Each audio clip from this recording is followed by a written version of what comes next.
Hai, Assalamualaikum. Saya Nolisa Malia binti Masyud, nombor metrik 297009, wakil daripada kumpulan 4. Untuk tugasan kumpulan, pengantar komunikasi, kumpulan 4 memilih topik 9 iaitu teknologi komunikasi. Ahli kumpulan 4 terdiri daripada 5 orang. Ahli iaitu yang pertama saya sendiri, yang kedua Nur Akilah, yang ketiga Nurul Natasha, yang keempat Muhammad Izzat dan yang kelima Putri Nur Aisyah.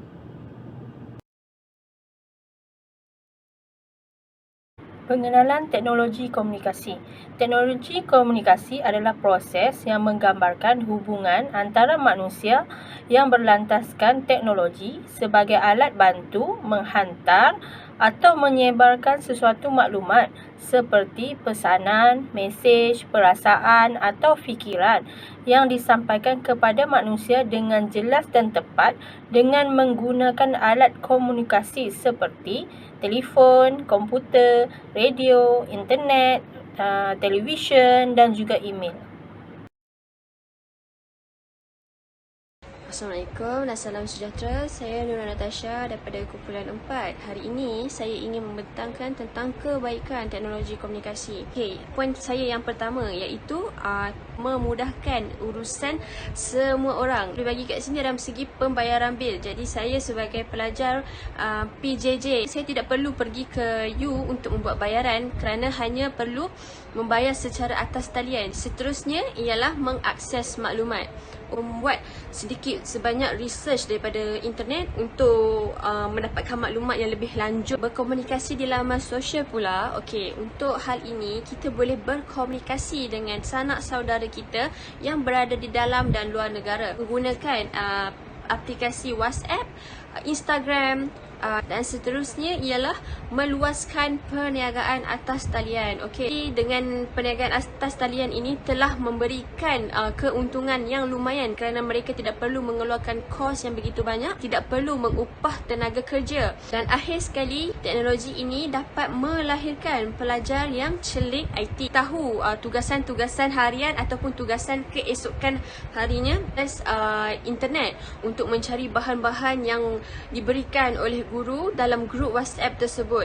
Pelajar juga boleh mengetahui perkembangan terkini pada mencari bahan yang diberikan oleh guru itu tadi, dapat menambahkan lagi pengetahuan pelajar itu. Itu sahaja pembentangan daripada saya. Sekian, terima kasih. Assalamualaikum, saya Akilah Bahira binti Ismail. Nombor komputer saya 296956. Saya dari kumpulan 4.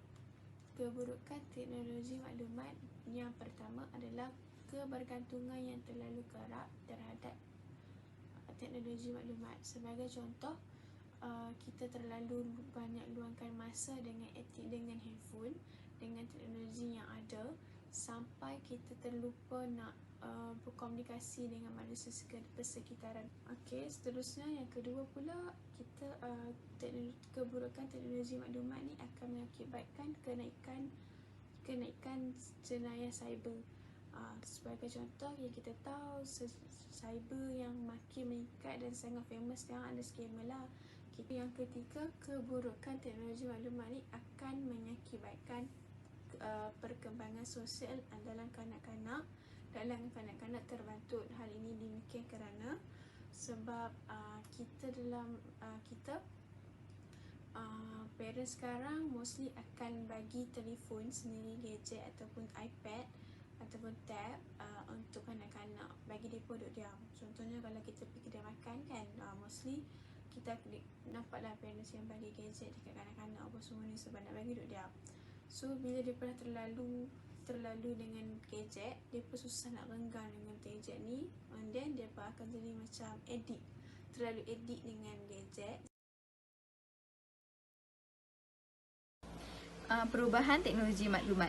Pada tahun 1456, penciptaan mesin pencetak telah digunakan untuk menyampaikan maklumat kepada masyarakat.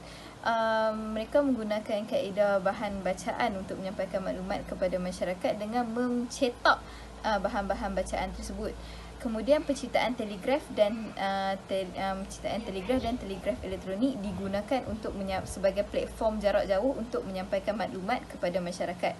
Kemudian beralih kepada seiring perkembangan teknologi, penciptaan telefon bimbit dan telefon pintar telah diwujudkan oleh Alexander Graham Bell pada tahun 1973. Telefon pintar semakin berkembang pada tahun 2000 dan sampai sekarang telah digunakan oleh masyarakat sebagai medium untuk berkomunikasi jarak jauh dan mempunyai pelbagai keistimewaan yang digunakan oleh mereka. Kemudian ada pula satelit yang mana pada zaman sekarang adalah merupakan satu ukuran kejayaan kepada negara jika mempunyai satelit yang berteknologi tinggi yang dapat menyampaikan maklumat dengan cepat kepada masyarakat. Contohnya, satelit dapat mengukur ketidaknormal yang berlaku pada sekeliling kawasan di negara tersebut dan menyampaikan amaran dengan cepat sekiranya terdapat bencana dan sebagainya kepada masyarakat. Sekian, terima kasih. Assalamualaikum Doktor.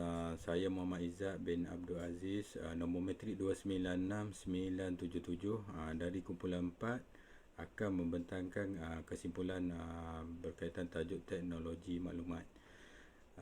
Tidak dinafikan bahawa teknologi telah mengubah cara manusia berkomunikasi. Dengan kemajuan teknologi memastikan komunikasi lebih cepat dan lebih ramai orang terus berhubung. Teknologi telah maju dengan hala tuju semata-mata membenarkan media yang berbeza membentuk pemikiran dan tabiat kita. Menjejaskan kehidupan seharian kita, terutamanya pada budaya kita dan cara kita berkomunikasi. Selain itu, teknologi telah memberi impak yang besar kepada perhubungan.